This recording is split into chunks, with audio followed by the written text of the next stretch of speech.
हुंकार इस वक्त आप देख रहे हैं, क्या 2022 के नतीजे 2024 का ट्रेलर है?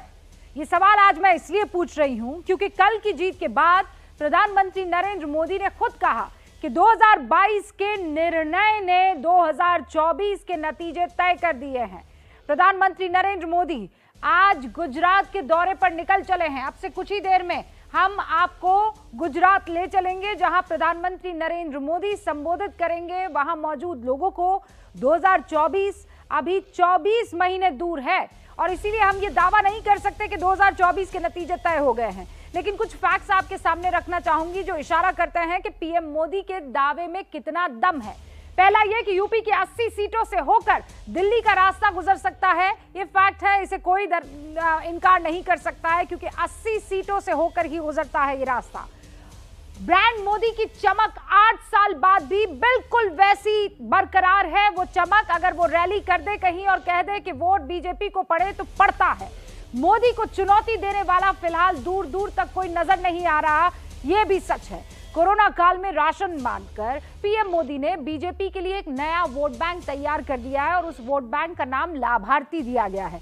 करीब 180 करोड़ वैक्सीन डोजेस लगाकर कोरोना महामारी का मुकाबला किया है प्रधानमंत्री नरेंद्र मोदी ने।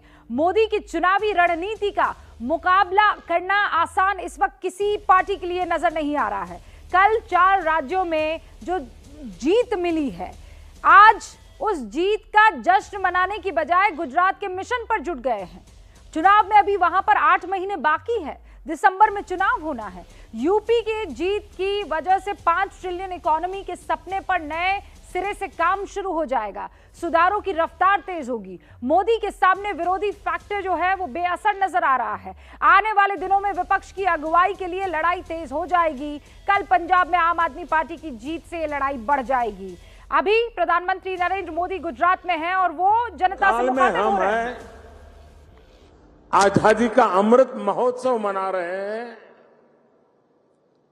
तो पूज्य बापू के सपनों के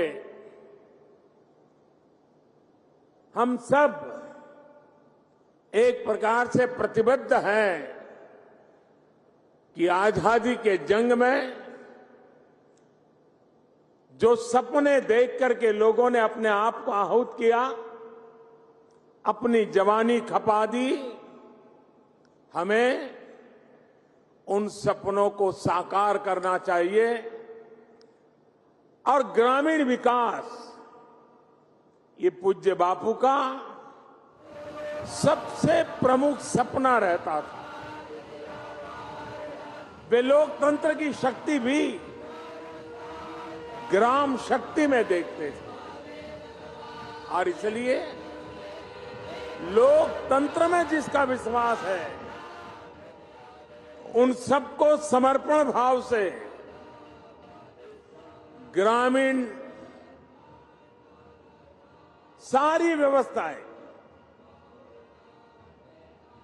उसको बल देना, उसको सामर्थ्य देना, ये उनका स्वाभाविक कर्तव्य बन जाता है।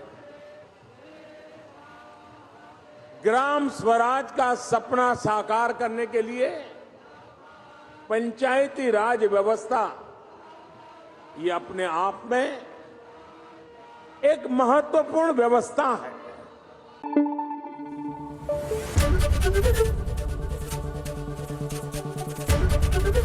एबीपी न्यूज आपको रखे आगे।